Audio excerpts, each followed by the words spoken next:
May the fourth be with you, YouTube. Join the dark side of the Force. Yes, it's me, John Avenger. I've turned to the dark side. I am your father. Nah, I'm just kidding, guys. Happy May the 4th be with you. This is Star Wars Day for all us Star Wars nerds, and I have the original OG of villains, the greatest movie villain of all time, Darth Vader. There will never be another Darth Vader. I like Kylo Ren, but he is not Darth Vader, and Darth Maul was cool, but I'll talk about him later during my retrospect.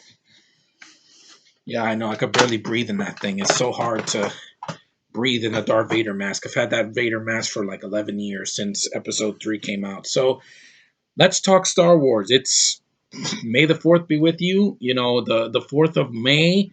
And I wish there was a Star Wars movie in May. It would have been better than in December because to me, to me, Star Wars is more May or June than December or like January or whatever. But anyway, this is my retrospective on everything Star Wars that I can think of. I'm not going to talk for 3 hours, I promise.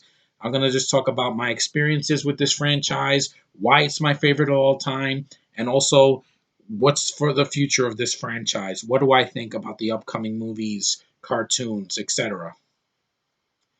So basically, this original trilogy, these are the films I grew up with. I saw every single one of these films when I was a kid.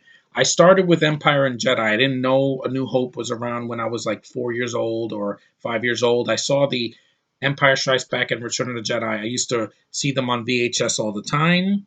I don't have those VHSs anymore. I only have the reissued ones from 1995. I saw them. I used to borrow them from my aunt when she was alive. Rest her soul.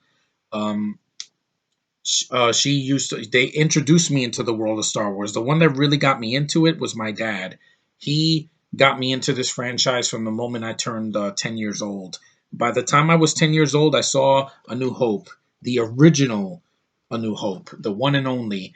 I saw that movie and I was like, wow, this is how it all began before the prequels and everything else.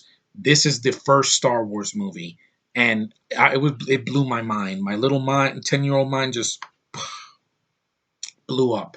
And I was never the same after watching that. I was a devoted Star Wars fan. I collected the toys. I still have a lot of my toys, comics, books, T-shirts, a bunch of stuff. I had everything Star Wars from '95 up until this very day.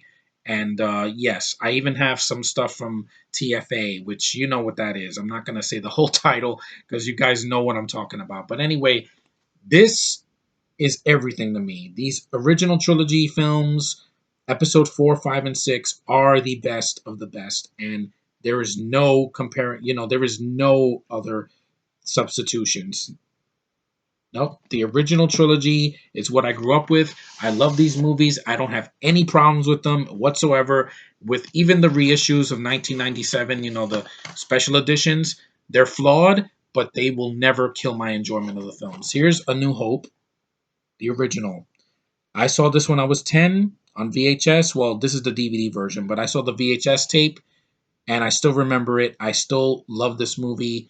It is it's in my top 3 Star Wars movies. It's at number 3. And but it doesn't mean it's less than I can think of because I love the movie. And it's just, Tatooine, not my favorite planet in the Star Wars trilogy. Empire Strikes Back. This is considered to be the greatest of the entire franchise. I love it, but to me, it's my second favorite because I saw Return of the Jedi more. I love this movie. This movie is a classic.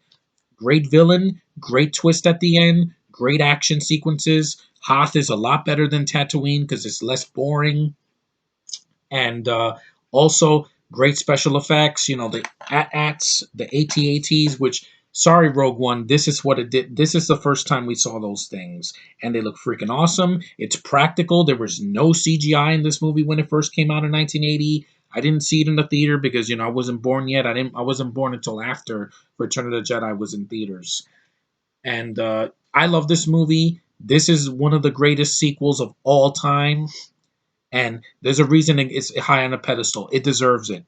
This is the OG. And the reason I love Return of the Jedi more is because I saw it more, and it's a finale. This ends on a cliffhanger, one of the greatest cliffhangers of all time. I'm not going to spoil it for those who haven't seen it, but you know, it is a sequel that I love to this very day, and nothing in the next 10 years will be even close to how dark and awesome this movie was. The third one, the black sheep of the original trilogy. This is my favorite movie of all time. I adore this movie.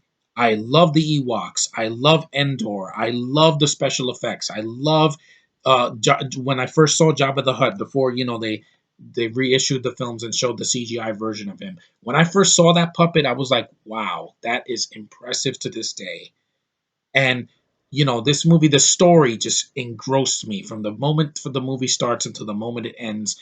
And I love this movie. Just I love Luke's green lightsaber. I had that when I was a kid, somewhere in this house. I don't know where it is, but I used to play with that toy all the time. This movie is very long, but I didn't feel it. I can watch this any time of the week. I just adore watching it on any format. I've watched it on VHS, I've watched it on DVD, and I've watched it on Blu-ray. I need to see this film in the theater at least once before I pass away, because as a Star Wars fan, I'm a devotee of this film. I will defend this movie to the very end. It is the best for me. I adore it. It's everything to me. This movie made me love film, and I've loved every single time I watch this movie. I'm like, wow, this is how the franchise should have ended. If Lucas wanted to make episode 7, 8, and 9 before Disney bought it, I would have let him do it in like the 90s or like the 2000s. But hey, we can't turn back time. But at least I have these trilogy of films. I love these movies. I will always love Star Wars. No matter what happens in the next 10 years, I will always love the original trilogy. They're untouchable, and always, they will always hold a place in my heart. This is the bonus disc of the trilogy. Great documentary on Star Wars. Yes, has this franchise been milked to death? Absolutely. Ever since it came out in the 70s. This is the most profitable franchise of all time. Everything Star Wars. If you see this documentary, Empire Dreams, it's 2 hours. It is in depth. It has tons of interviews, tons of backstory, and it shows all about the original trilogy. Hey, TFA, the Blu ray, you do not have as much features as this. This is an entire disc dedicated to the original, the OG, the masters of freaking cinema, the best of the best when it comes to trilogies. I've seen a lot of movie trilogies: Evil Dead, Back to the Future, Lord of the Rings, the Hobbit films, tons. And this is the greatest trilogy of my life. And I have a passion for these movies. I believe that these movies will live forever. And I will always be devoted to these films. These are the gold standard of sci fi cinema. Now, my retrospect on the prequels. I saw this movie episode 1 in 1999 when the hype was, the hype train was coming to the station. I saw the film in the theater. There were problems, but I do not hate this movie. I could never hate this movie. Darth Maul, awesome villain. Yes, he dies at the end, but that double-sided lightsaber, badass. Liam Neeson, great freaking Jedi. Ewan McGregor steals the show as a young Obi-Wan Kenobi. He's fantastic. I've always loved the guy as Obi-Wan. He's a good actor, and I would love to see an Obi-Wan movie. If he's on board, I'm willing to see it. That's one standalone film I will give a thumbs up no matter what the trailer says. I would avoid the trailers. I would love to see a standalone Obi-Wan movie to see what he was doing after episode 3. Just, because I love the character. Obi-Wan, thank God he will not be mentioned in TFA in episodes 8 and 9, because you don't need to. No retconning it. But episode 1, saw this in the theater. The pod race blew me away when I first saw that. I still think it's a spectacle to this day. It's what a freaking spectacle is. People like, oh, the movie's boring. There are some slow spots. There are some things that don't make sense, like the Metachlorians and everything. I get that, and I know everybody and their mother hates Jar Jar. I've heard it all before.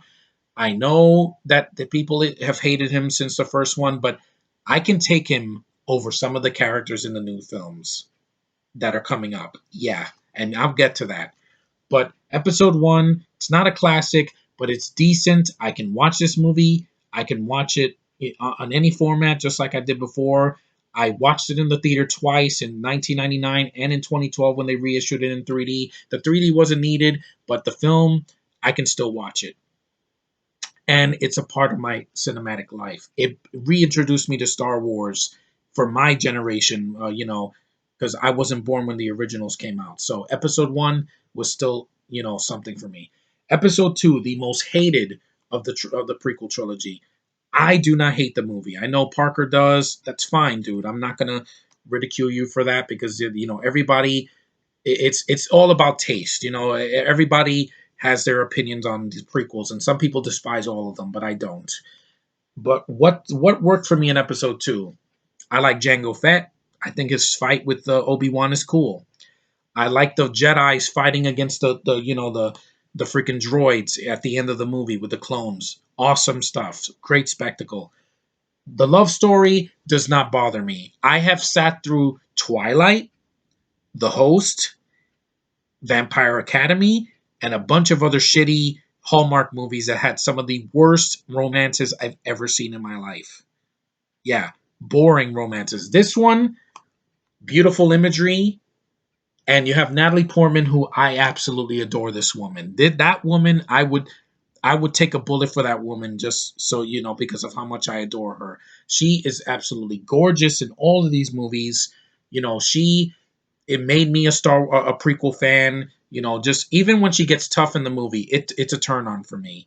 It's toughness that I buy and I find very sexy. When her and Anakin are talking, in the fire, yeah, the dialogue's not perfect, but when he says "listen to me" and she says "no, you listen," I'm like, oh my god, you are so. I am so turned on right now, and I don't hate the love story. I've seen worse. Like I said before, yeah, and even 50 Shades of Shit, which came out last year, that's worse than this.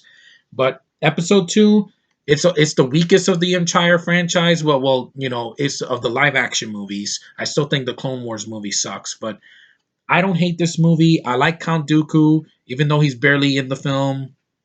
Rest in peace, Christopher Lee. You have a commanding voice. You got more of a voice than a lot of people in sci-fi movies I've seen today, and he's not laughable like some villains, like the villain in Jupiter Ascending. But episode two, it is what it is. Don't hate it. I still think I can watch it. This one, badass. I think it's better than TFA. Why? It was the first PG-13 Star Wars movie I ever saw. It was dark, the darkest since Empire Strikes Back. Anakin's turn is just, you feel it, like him killing off the younglings and killing off the separatists, and at Mustafar. His fight with Obi Wan was more personal than the fight between Kylo Ren and Obi with a stick. Yeah, two friends battling each other to the death. It is freaking awesome. The music is majestic. I love